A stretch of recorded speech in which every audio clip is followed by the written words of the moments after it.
Whoever thought making a baby could be so hard? Luckily, the fertility journey isn't meant to be traveled alone. Eloise Drain has helped hundreds of people build and grow their families over the last 15 years, and she's ready to share her insider knowledge and expertise with you. So grab a seat and let's talk fertility and alternative family building in the Fertility Café. Welcome to Fertility Café. I'm your host, Eloise Drain. We asked around. We asked our surrogates, we asked our staff, we asked our buddies in the field, what piece of information or strange fact do you wish you knew or feel like surrogates should know? And this episode is an accumulation of all the responses we received. They may at first appear a bit random, but if you're looking to increase your understanding of gestational surrogacy, the process, the field, and even the professional aspect of the undertaking, listen on. You may just learn a few dozen things. Let's start by talking about the surrogate application process. First off is the reality. Qualified surrogates are in a very empowered position. I am not certain if many surrogates really realize this until recently. If you're a woman who meets the qualifications of most surrogacy agencies in the United States, you are very much in demand. We'll talk about how big the market is, but for right now, you should know that women who qualify are in a very nice position. There are a lot of agencies and a lot of intended parents who want to work with them. So really, there is no reason not to feel empowered as a surrogate and to go with any agency that makes you feel comfortable. Okay, next. I was speaking with the surrogate intake specialist recently, and she had noticed that a lot of surrogate applicants abandon the application around the same questions. Questions about abortions, weight, and state support programs seem to really scare off applicants. It is such a shame, too, because she felt like a lot of applicants were making incorrect assumptions about right answers just by seeing questions about these topics. It's true that some questions are disqualifying, but not every question is. Some application questions are asked to help the professionals gain a better understanding of the applicant. My advice is if you are interested in becoming a surrogate, don't let any questions on the application scare you off. Answer everything truthfully and don't overthink it. Don't self-eliminate by just assuming that you'll be disqualified based on one or two factors. If you don't qualify, the agency will let you know. I would also say that if you are not accepted and you feel there must have been a mistake, follow up with the agency. Make certain that there was not a mistake. Becoming a surrogate is important enough to double-check, and it's always possible that something was overlooked or a clerical error confused the issue. Now, you may have noticed that agencies, mid-size and up, usually don't give too much information about why you were denied or why they cannot accept you. This can be frustrating, but there is actually a pretty good reason. Some agencies worry that if you tell an applicant exactly why they can't be accepted, they will simply move on to another agency and lie about that thing. So the vagueness is not personal.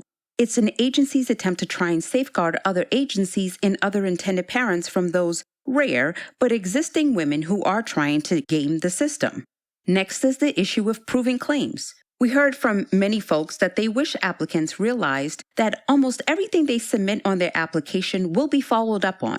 Surrogacy is a big deal, and surrogates must be trustworthy people. Reputable agencies who prioritize the safety and well-being of their surrogates and intended parents don't just take an applicant's word for it when it comes to qualifying factors. They're going to do some deep dives on most, if not all, the information provided as an applicant.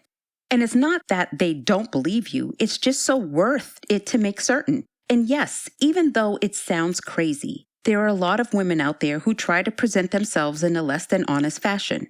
I don't recommend trying this. Fibs, omissions, and outright lies are almost always found out by agencies. Take weight, for example. I know, really small, but we all know that BMI is important to the gestational carrier standards. Women are not able to simply report their weight or even submit a photo of them standing on a scale. Most agencies are going to require a validation of her weight, among other health indicators, in a relatively early phase of the process from a licensed physician. Next, we have the realities of the screening process, specifically how long the screening process would take. Filling out an application to become a surrogate may take up to an hour of your time, sometimes even longer. If you think that's long, you should hear about the screening portion of the journey. The screening portion is a bit different at every agency, but often it involves collecting records from multiple doctor's offices, getting a letter of approval from the applicant's obstetrician, and submission of a lot of paperwork. There's also evaluation by a licensed mental health professional and often a home visit. It can take time. It is certainly not an immediate start sort of thing. This is why we encourage women who are thinking about becoming surrogates to start sooner rather than later. Get that ball rolling. The intake staff you work with will help you guide you through the process, and if you change your mind or something comes up, you can always ask for your application to be put on hold. Most gestational carrier applicants are inspired by a personal connection with fertility. Agencies don't generally share the patterns that they see in their applicants, but it's becoming even more clear that the vast majority of women who consider becoming a surrogate are at least in part inspired to do so because of a person's connection to someone who has struggled with infertility or family building. Perhaps it takes considering what you would do to help someone close to you to really open one's mind to the concept, or maybe it's just that 1 in 8 Americans struggle to become pregnant. But the vast majority of applicants include a mention of a personal tie to infertility, friends, or family in their applications. You'll likely have to answer the question, am I done with building my own family? With any pregnancy, surrogacy pregnancies have risk. Some agencies ask if you are done having your own children before acting to help another family build theirs. If you're not sure, be honest about it in your application, but be aware it might disqualify you from certain agencies. Maybe you already know this one, but you would be surprised how often this distinction is misunderstood. It's all about where the surrogate lives. There are no federal laws governing surrogacy. The federal government has left the regulation of the practice of surrogacy up to the states. The state that matters most isn't the one where the agency is headquartered or where the intended parents live. It's the state in which the gestational carrier lives and presumably plans to deliver. It will be her state that dictates the choice of law that will be applied for the surrogacy journey. Following off of that, a surrogate can work with any agency in close proximity to her or an agency in a different state. It doesn't really matter. We know that a lot of women begin searching for agencies near them, but in truth, the physical location of the agency you work with may not have much of an effect on your journey. You're certainly allowed to prefer an agency near you, but most established agencies are capable of supporting surrogates who are not local. The closeness of the intended parent she's eventually matched with and her proximity to the fertility clinic often have a larger impact on her journey than the agency's offices. Okay, those are the items we had related to the surrogacy application and screening process. Moving on, we have the reality that surrogacy is a long road. Surrogacy is a process that can't really be rushed. It's a lengthy commitment for all parties involved. Of course, the last portion is almost always close to 9 months long, but the screening, matching, legal, transfer preparation, and achievement of pregnancy can take time. On average, that process can take 15 to 24 months.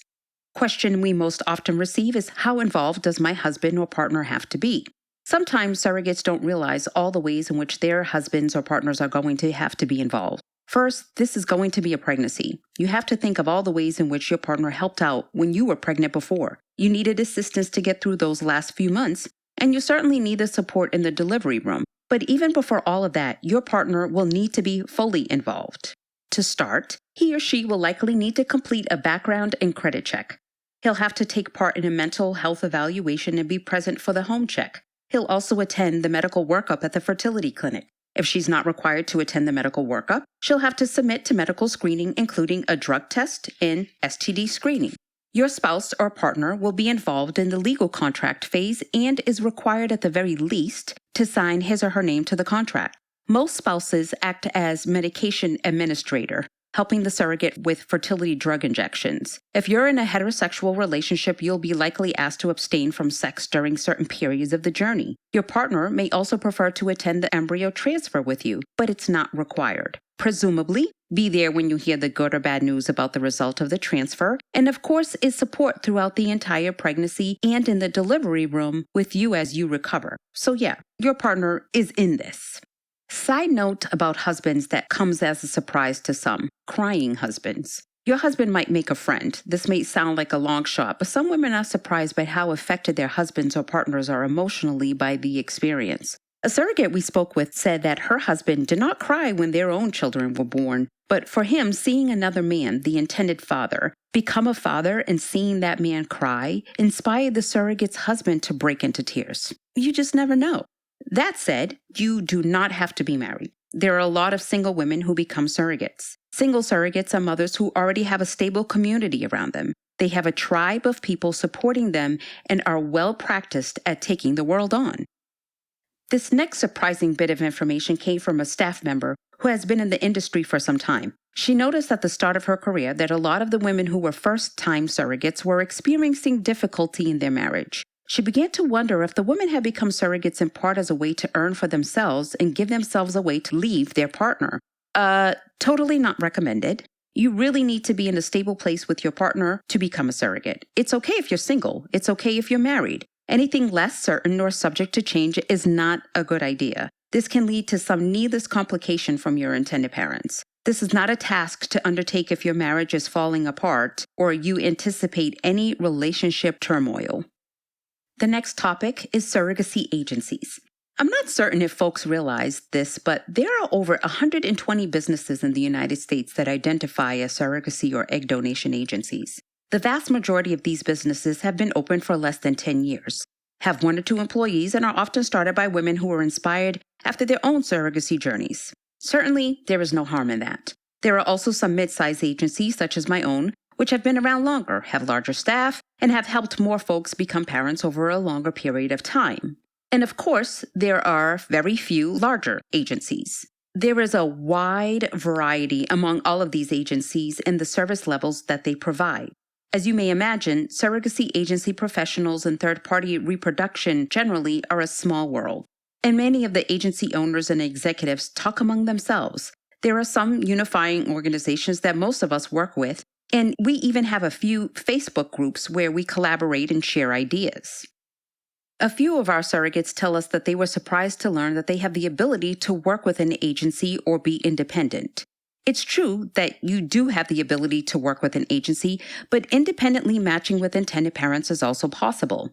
This happens most commonly when you know the intended parents already. Maybe you hear of a couple in your church community who's seeking a surrogate, or you step up to help a family member or friend.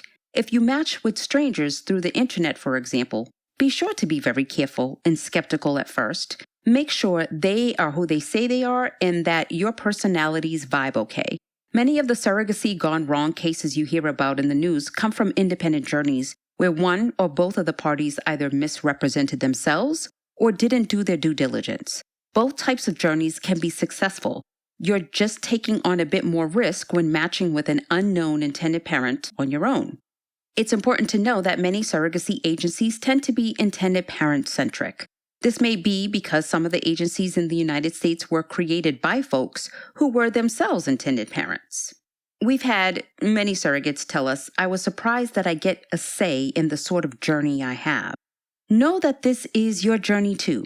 You get a say in what you want it to be like. If you want to carry for an LGBTQ couple or to honor your cousin, tell your agency. If you want to carry for a woman who has breast cancer to help support cancer survivors, tell your agency. You don't get to control everything in your journey, but a good agency will do their very best to honor the vision you have for this adventure. It's important to know each agency has their own way of making matches. Some agencies match intended parents and surrogates based on a first-come, first-served basis. I don't care for this type of matching. Just because an intended parent is next in line doesn't mean they are the best fit for the surrogate who has recently accepted into the program. I would be a little wary of a program who matches primarily this way. You want to make certain that the priorities that are important to you will be considered during the matching process. A mismatched intended parent-surrogate relationship can be miserable, and 15 to 24 months is a long time to ride it out. How can you tell if your priorities will be considered? Well, you can ask an agency what their matching protocol is like, and if they're asking you questions about what you value and what is important to you, that is certainly a good sign.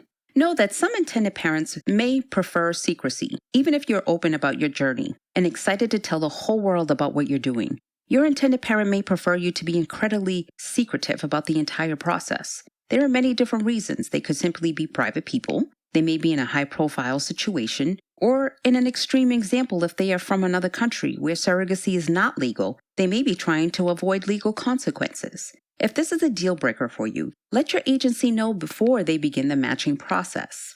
You may find yourself working with international intended parents. Surrogacy is illegal in many countries, and so nearly half of the American surrogate population found themselves working with international intended parents. This can make for some challenging time difference considerations and potentially language barrier issues, but partnering with international parents can be a wonderful experience. That said, if this is a deal breaker for you, let your agency know. Okay, let's talk about money. One response we received was the statement, "I wish surrogate applicants knew that they can totally care about getting paid, but that it truly cannot be all just about the money." If you truly just need the money, I recommend getting a part-time job or looking into a gig economy. Becoming a surrogate is not something you want to undertake just for the money.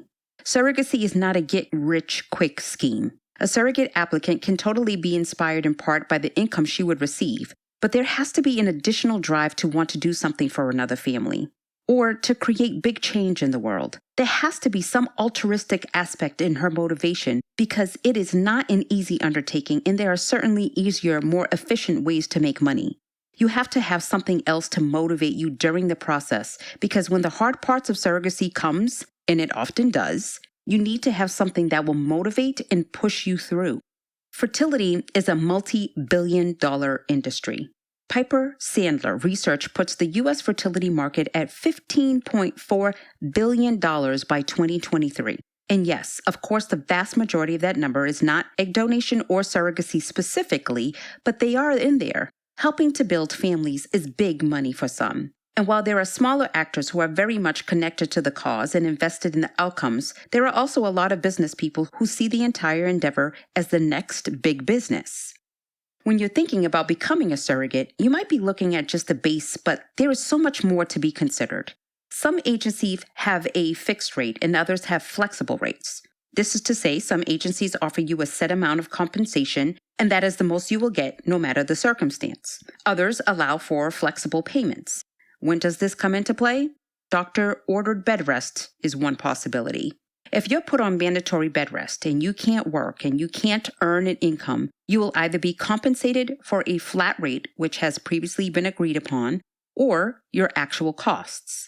Now, this may not seem like a huge deal, but it's worth knowing about. Compensation and base pay can be fixed or flexible. Depending on your agreement and agency, your intended parents will not have to compensate you for lost wages if you get a new job. If you get a higher paid job, but have already agreed to your previous salary, you need to understand if the increased rate would be honored. Another thing to note is that compensation payments are not immediate. Your contract will outline when you receive base compensation, but generally, payments don't begin until confirmation of heartbeat.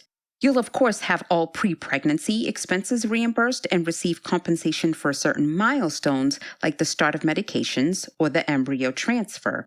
But you need to know that there are things more important than compensation. Location, the right intended parents, the right clinic, the right agency, how long it will take to match you. There are so many more things that are equally as important, if not more important, than the base compensation that will have a huge impact on your overall experience. It's hard to see that when you're looking at what may appear to be a significantly higher compensation by going one route over another. A big misconception when someone begins to think about surrogacy is that it's only done by the rich and famous. Most of the general public's experience with surrogacy is by reading about celebrities who have worked with surrogates. Now, it's not to say that as a surrogate you won't be matched with a celebrity. It's possible. There are newscasters, famous writers, niche comedy actors, and athletes who might be in the pool of intended parents at your agency.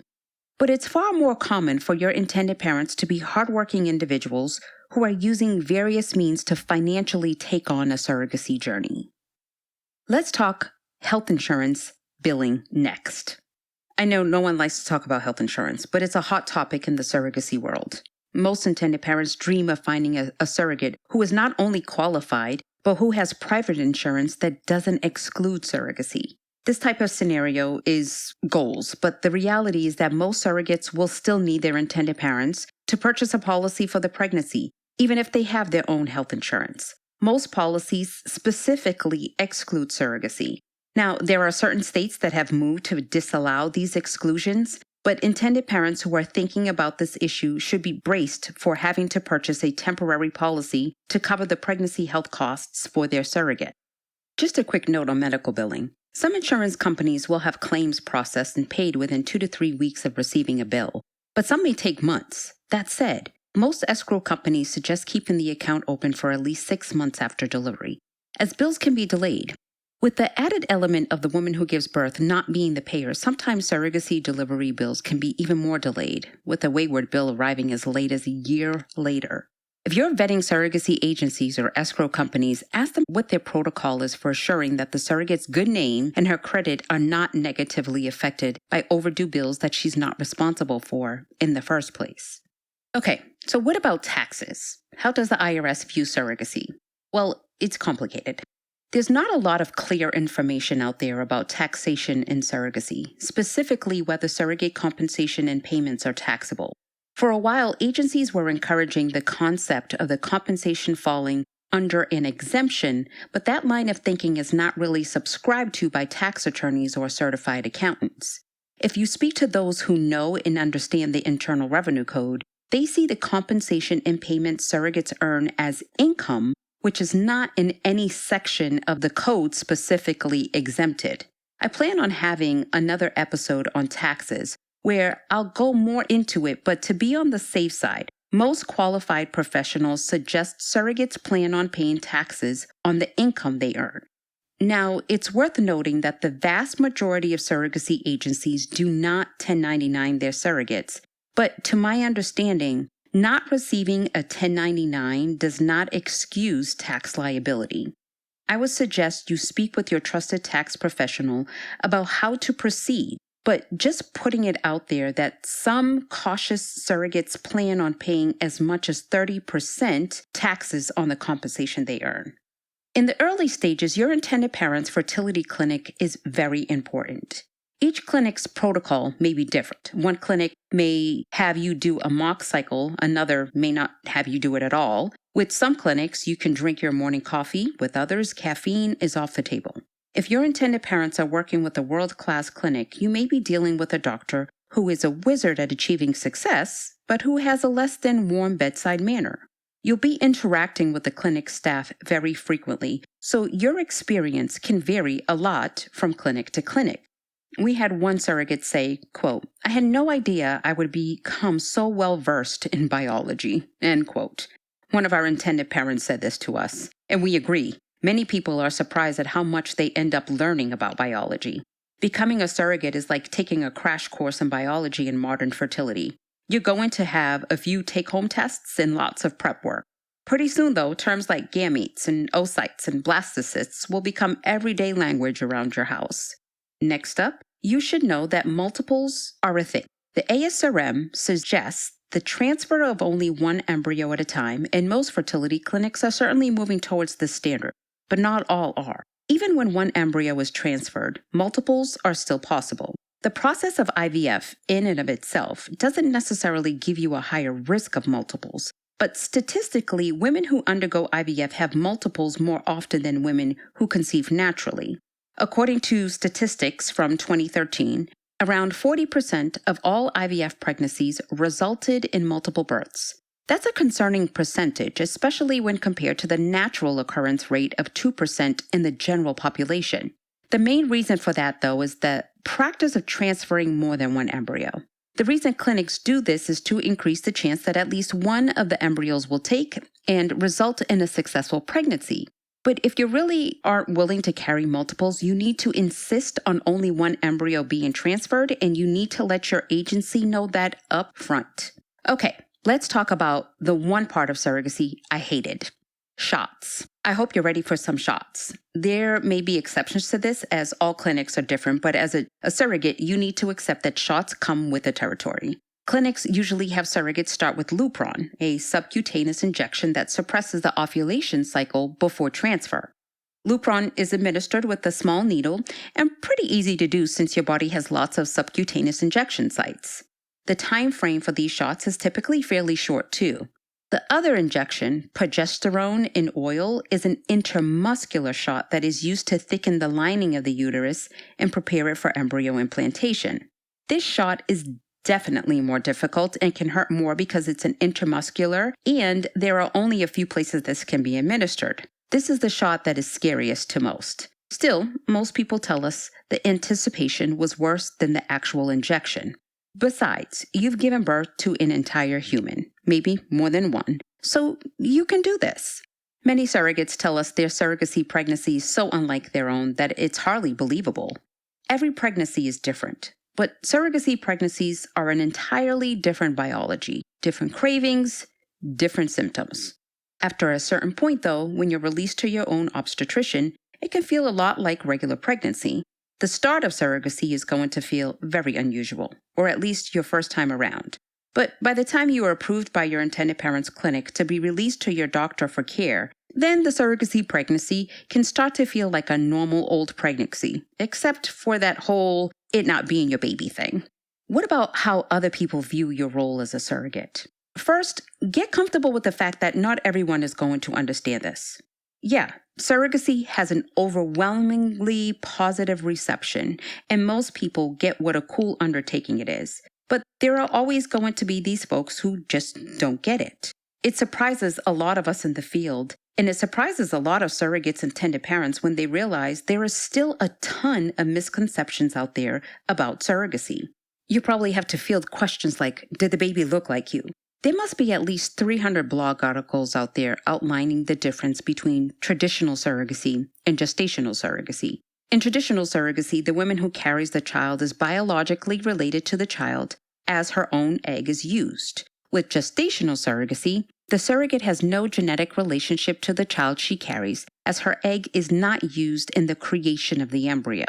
Traditional surrogacy has really fallen out of favor in the past 2 decades. A very slim number of individuals partake in the practice. So almost always when someone identifies themselves as a surrogate, what they usually mean is that they are a gestational carrier. They have no genetic link to the child they are carrying. The general public seems to be so close yet so far away from grasping the important message that surrogates don't have any genetic link to the baby. I know of a lovely woman who served as a gestational carrier who had lovely curls. After she gave birth, her own best friend asked her if the baby had gotten her curls. This really took the surrogate aback. She was shocked that her own best friend thought she was genetically related to the baby she had carried and thus could have passed on her curls. When she asked her friend if she was joking, the friend realized her silly question, and they both laughed a bit. Best friend's momentary lapse in her understanding of gestational surrogacy is actually a really great example of the general public's understanding surrogacy. They almost get it, but not quite. The next major topic that came up was all about the surrogate's own children. Here are a few things people have been surprised by. First, the kids get it more than a lot of adults.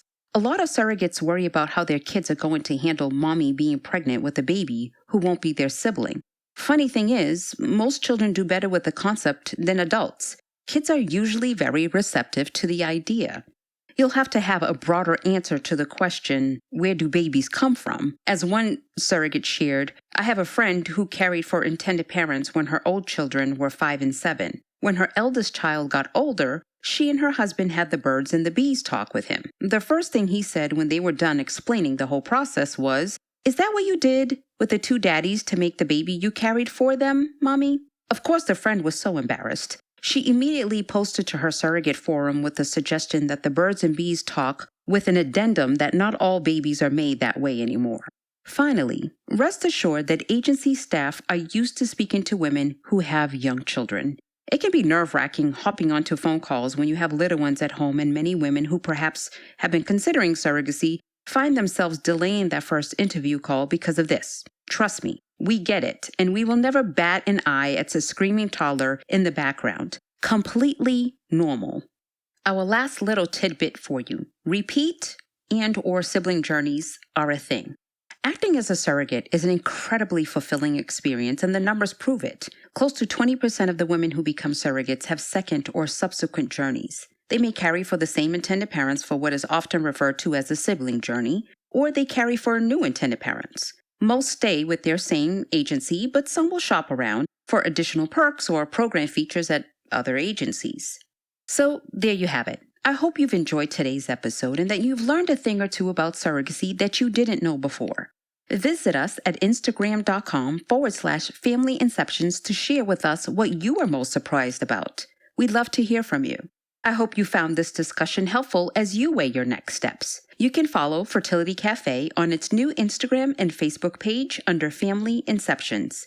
If you haven't yet, go to your listening platform of choice and subscribe, rate, and review this podcast. We'd also love you to share Fertility Café with friends and family members who would benefit from the information shared. Join us next week for another conversation on modern family building. Thank you so much for joining me today. Until next time, remember, love has no limits. Neither should parenthood. Thank you for joining us in the Fertility Café. Whether you're an intended parent, a woman considering egg donation, thinking of becoming a surrogate yourself, or a friend or family member of someone dealing with infertility, we're here to help.